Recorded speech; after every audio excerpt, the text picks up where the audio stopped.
برنامج مع جيزيل من الجزائر مع وزير خارجية المملكة المغربية ناصر بوليطة.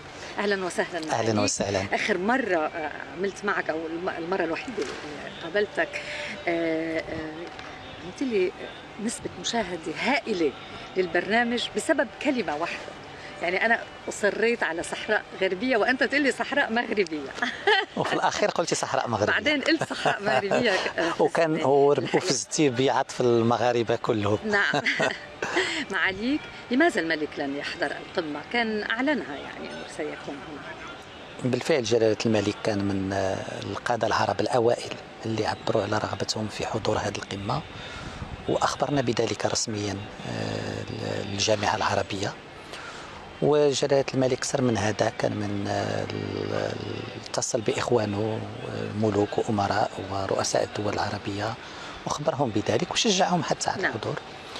وجلالة الملك عنده الاعتبارات وكان كيشوف الشروط الحضور متوفرة، وإذا كان جلالة الملك قرر عدم الحضور فالاعتبارات جلالة الملك يعرفها، وهذه شروط لم تتوفر لحضور جلالة الملك.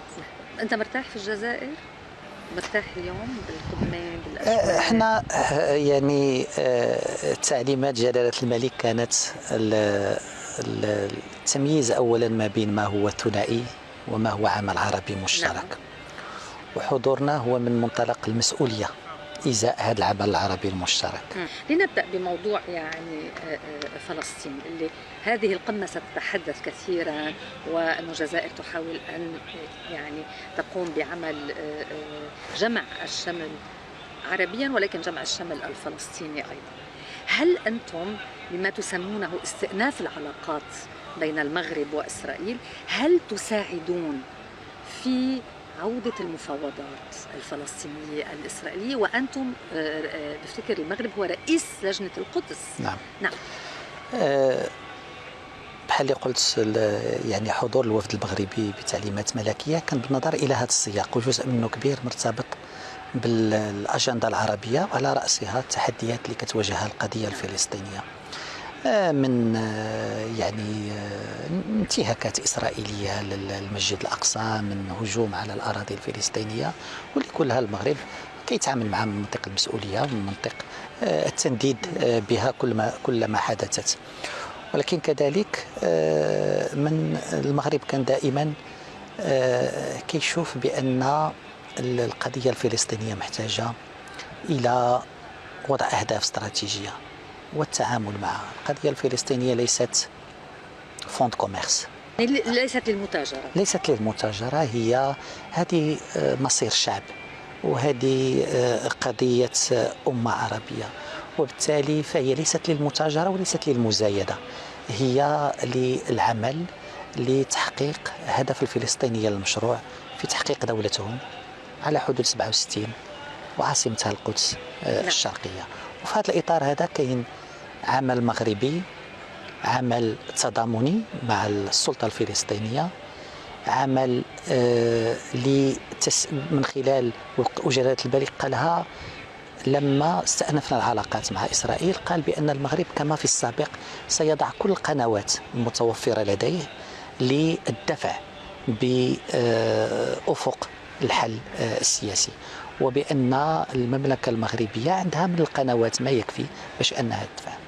كذلك لتسهيل ظروف عيش الفلسطينيين اشتغلنا، وكان فتح جسر الملك حسين أو ألينبي أحد ثمار هذا المجهود اللي قد يبدو بسيط ولكن تأثيره على ظروف عيش الفلسطينيين مهم جدا.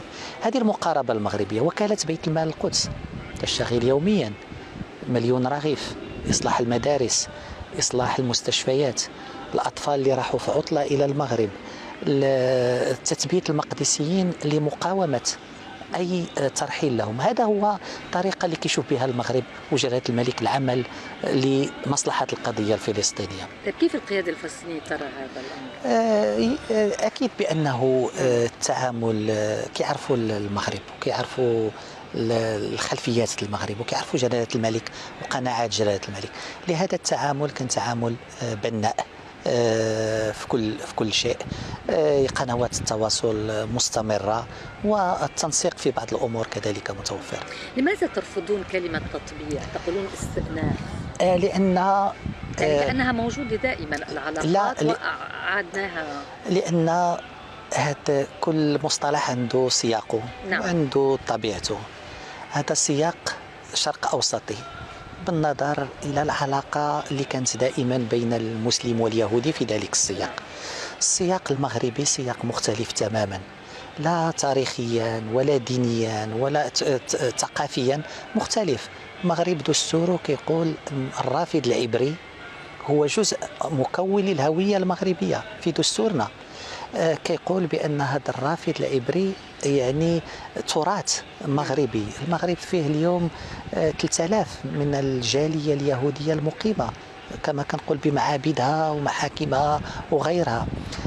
فيه 700 ألف إسرائيلي من أصول مغربية تأتي سنويا إلى المغرب. هل لما يرجع هذا الإسرائيلي من أصل مغربي ليزور عائلته هل يطبع مع المغربي، أم أنه يعود ليرى قبر والدته ويشوف إخوانه وغيرها؟ فلهذا كان احنا دائما كيكون عندنا بأن هذه العلاقات المغربية مع المكون اليهودي وعلاقة جلالة الملك كأمير المؤمنين نعم. تاريخيا كانت هكذا. ثانيا لأن العلاقات كانت في التسعينات، كانت مكاتب اتصال توقفت في بداية 2000 واستؤنفت دون المساس بالمواقف الثابتة للمملكة المغربية وجلالة الملك من القضية الفلسطينية. لكن يقال أن المغاربة أو الإسرائيليين الأصول المغاربة هنا الأكثر تشدد. هذه خصها ترجع لظروف تاريخية وظروف مرتبطة لما وصلوا. كان يمكن مع الصفاغات بصفة عامة كان نعم. واحد نوع من التعاليم الحزب العمالي آنذاك من اليسار نعم. ومشاو إلى الليكود، ولكن هذه ظروف تاريخية ثقافية، ولكن ما يعني ارتباطهم بالمغرب واستعمالهم كقناة للسلم في كثير من الأحيان كان ضروري نعم. معاليك يعني هي المشكلة لبعض العرب أن التعاون العسكري، وهو ربما يعتبر بعض دول أفريقيا الشمالية أنها تهديد لها. نعم. باش نكونوا واضحين، المغرب لم يهدد أحد في سيادته الترابية ووحدته الوطنية. نعم.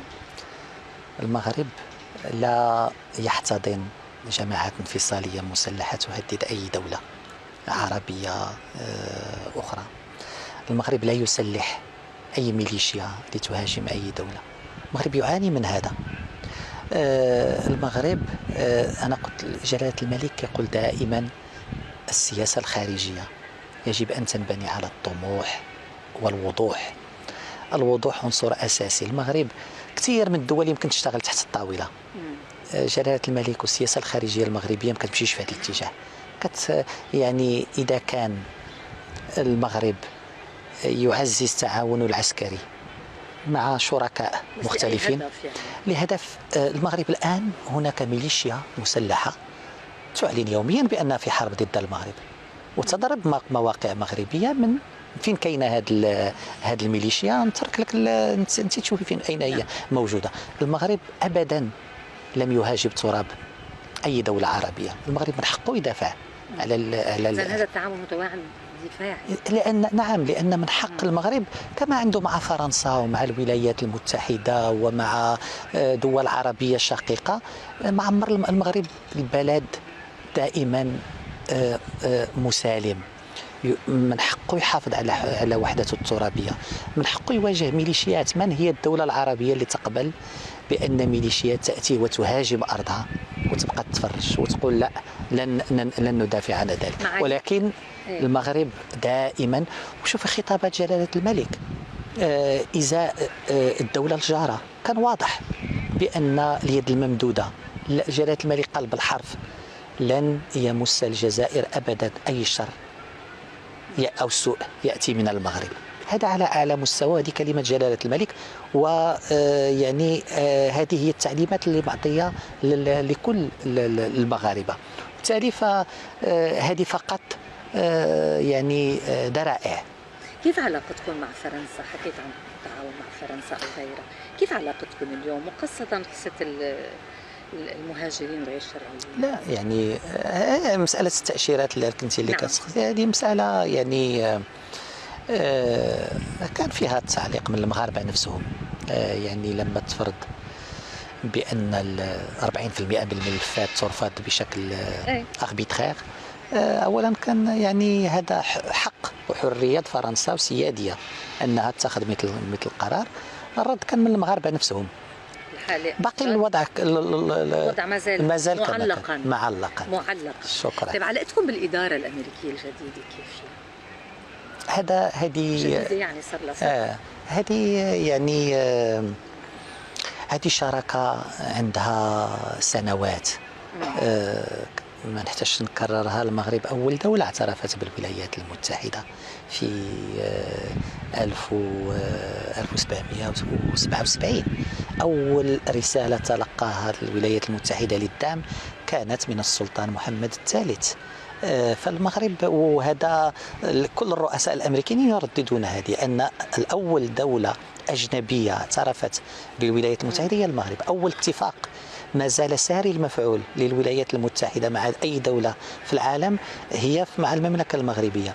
أول اش كتسميوها مكتب دبلوماسي أمريكي في العالم هو في طنجة في المملكة المغربية. فالعلاقات، وهذه العلاقات تطورت وهذه الشراكة تقوت، وبالتالي فمكونات هذه الشراكة السياسية الاقتصادية الأمنية العسكرية الإنسانية كتعطيها دائما طابع الاستمرارية. العلاقات يعني جيدة على كل الأصعدة. في الجانب الاقتصادي اتفاق التبادل الحر للمغرب من الدول القلائل اللي عندها مستمر بشكل كبير. قضية الصحراء الولايات المتحدة جددت دعمها لمقترح الحكم الذاتي المغربي في إطار السيادة المغربية والوحدة الترابية للمملكة المغربية.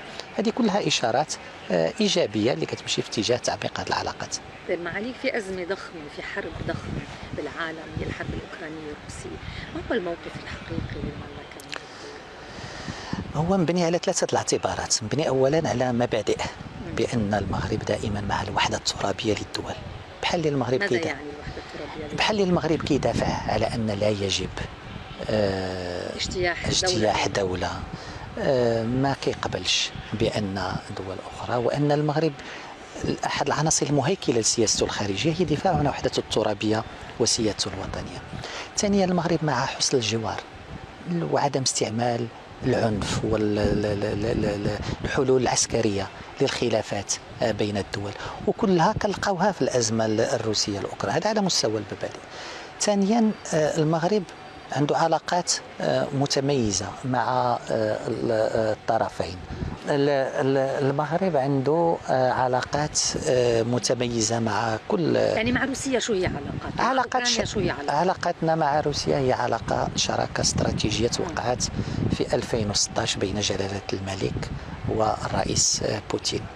المغرب هو ثاني شريك تجاري لروسيا في إفريقيا، والمغرب يعني عنده علاقات قديمة مع روسيا. المغرب كذلك عنده مبادئ اللي مطروحة على في هذا الإطار هذا. المغرب كذلك مع أخذ بعين الاعتبار تداعيات هذه الأزمة. هذا الصراع اللي يمكن عنده سياقه، ولكن آثاره كتوصلنا من أزمة طاقية وأزمة غذائية وتوترات واستقطابات. فالمغرب كذلك يأخذ بعين الاعتبار باش يقول بأن هذه أمور يجب أن تأخذ بعين الاعتبار، بأن دولنا ما خصهاش تعاني من آثار صراع حرب اللي عندها سياقها الأوروبي الخاص. تحدثتوا معه، جربتوا تعملوا وساطة أو شيء؟ احنا يعني المغرب يتحدث مع الجميع وعنده علاقات جيدة مع الجميع. حتى أنا هنا التقيت المبعوث الروسي للشرق الأوسط، وعلاقتنا مع الولايات المتحدة هي علاقة تحالف بشكل كبير. أوكرانيا عندنا سفارة، روسيا عندنا سفارة، فالأمور يعني المغرب ليس مع هذا ضد هذا. يعني التصويت في الجمعية قال أنه يعني بحاجة أن هذه عنصر آخر اللي يمكن نضيفه، بأن احنا دائما كنا كنقولوا بان كل جهاز في الامم المتحده خصو يتحمل مسؤوليته. ميثاق الامم المتحده كيعطي مسؤوليه لمجلس الامن عند المساس بالامن والسلم الدوليين، ماشي حيت مجلس الامن كان عاجز ناخذوا الكره نعطيوها للجمعيه العامه. وهذا العنصر الثاني، حنا مع عدم تسييس المنظمات التقنيه. ماذا سيفيد هذه الحرب في اوكرانيا اذا اليونسكو صوتت او اذا WHO صوتت او لا؟ هذا ما يعني الجهاز اللي عنده المسؤوليه ما يمكنش يغطي على عجزه من خلال اجهزه اخرى او وكالات اخرى. لهذا المغرب كان غاب عن التصويت لانه ضد التصويت، ماشي لان ما عندوش موقف، ولانه عمليه التصويت حول مسائل مثل هذه ما غتحلش القرارات ولكن كتؤدي الى استقطابات اكبر. صوتنا في المره الاخيره مع القرار لانه كان بشان المبادئ، ولكن كان بشان مبادئ اخرى، هذه مش على الحرب. هذا كان بشان الاعتراف الاحادي الجانب، يعني اش كتسميوها دويلات او دول اللي تم قالت بانها مستقله، هذه كتناسب مع مبادئ المغرب. حنا بالنسبه لنا الاعتراف بالدول كيتم اولا بعضوتها في الامم المتحده، بعد ذلك يتم الاعتراف بها. لهذا المغرب ما كان يدافع على حق الدوله الفلسطينيه في الاعتراف بالامم المتحده. لما تكون عندك شرعيه في الامم المتحده انا نعترف بك كدوله، ولكن ما يمكنش.